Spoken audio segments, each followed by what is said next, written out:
السلام علیکم ورحمۃ اللہ وبرکاتہ۔ معزز ناظرین، دعا ایپیسوڈ کے سیریز میں آپ سب کا استقبال ہے۔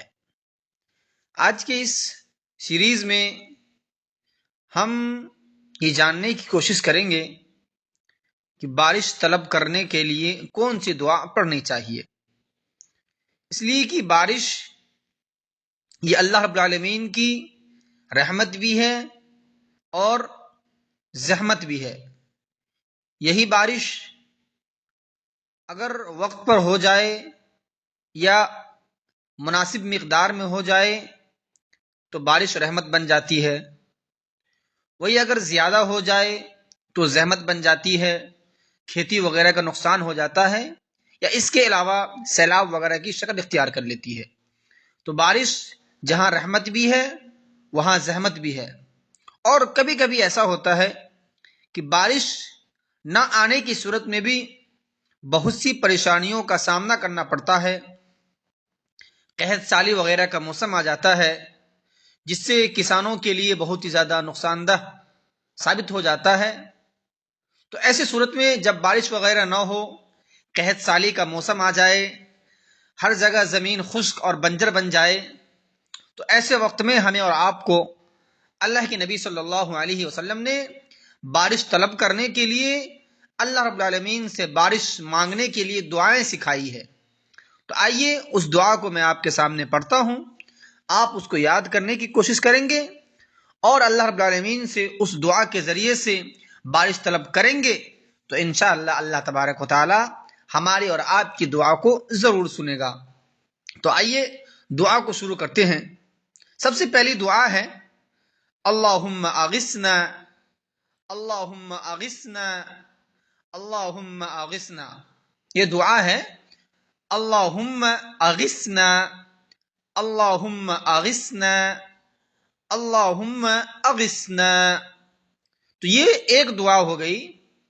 ہم اس دعا کو پڑھ کر کے بھی اللہ رب العالمین سے بارش طلب کر سکتے ہیں۔ دیکھیے اس کا ترجمہ بھی واضح ہے کہ اے اللہ ہم پر بارش برسا، اے اللہ ہم پر پانی برسا، اے اللہ ہمیں سیراب کر۔ تقریباً سب کا مفہوم ایک ہی ہے، یعنی اس میں ہم اللہ رب العالمین سے بارش کی دعا کر رہے ہیں، اور یہ حدیث بھی ہے، صحیح بخاری کے اندر یہ روایت آئی ہے۔ تو لہٰذا ہم سب اس دعا کو پڑھ کر کے اللہ رب العالمین سے بارش طلب کر سکتے ہیں۔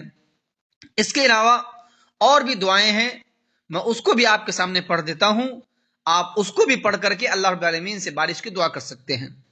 تو دوسری دعا ہے اللہم اسقنا غیثا مغیثا مریعا مریعا نافعا غیر ضار عاجلا غیر آجل۔ میں پھر سے ریپیٹ کر رہا ہوں، اللہم اسقنا غیثا مغیثا مریعا مریعا نافعا غیر ضار عاجلا غیر آجل۔ یہ دوسری دعا ہے۔ آئیے ہم اس کے ترجمے کو بھی جان لیں۔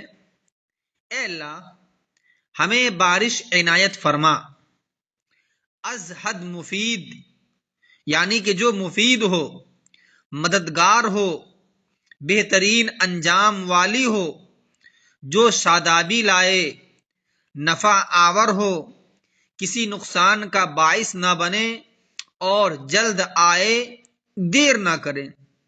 تو دیکھا آپ نے کہ ہم نے اس دعا کے اندر بھی اللہ رب العالمین سے بارش کی دعا طلب کی ہے، اور ایسی دعا جو فائدے مند ہو، نقصان والی نہ ہو، جس بارش کے ذریعے سے کسی بھی قسم کا نقصان نہ ہو، جو بالکل مفید ہو، فائدے مند ہو، بہتر انجام والی ہو۔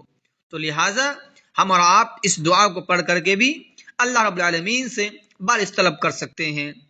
اسی طریقے سے ایک اور دعا جو تیسرے نمبر پر ہے، میں اس کو بھی آپ کے سامنے پڑھ دیتا ہوں۔ اس دعا کو بھی ہم سب پڑھ کر کے اللہ رب العالمین سے دعا کر سکتے ہیں۔ وہ دعا ہے اللہم اسقی عبادک وبهيمتك وانشر رحمتك وأحيي بلدك الميت اللهم اسقِ عبادك وبهيمتك وانشر رحمتك وأحيي بلدك الميت۔ تو یہ تیسری دعا ہو گئی۔ اس کا ترجمہ ہے، اے اللہ اپنے بندوں اور اپنے پیدا کیے ہوئے بے زبان چوپایوں اور جانوروں کو سیراب فرما، اپنی رحمت بھیج، اور تیری جو بستیاں نہ ہونے کی وجہ سے، بارش نہ ہونے کی وجہ سے مردہ ہو گئی ہیں، بارش نازل فرما کر ان میں جان ڈال دے۔ تو یہ تینوں دعا ہیں جو میں نے آپ کے سامنے ذکر کر دی ہیں۔ آپ ان میں سے کسی کو بھی یاد کر لیں اور اس کے ذریعے سے اللہ رب العالمین سے بارش کی دعا کر سکتے ہیں، بارش مانگ سکتے ہیں۔ اللہ رب العالمین ہم سب کو اپنی زندگیوں میں دعاؤں کے اہتمام کی توفیق دے۔ والسلام علیکم ورحمۃ اللہ وبرکاتہ۔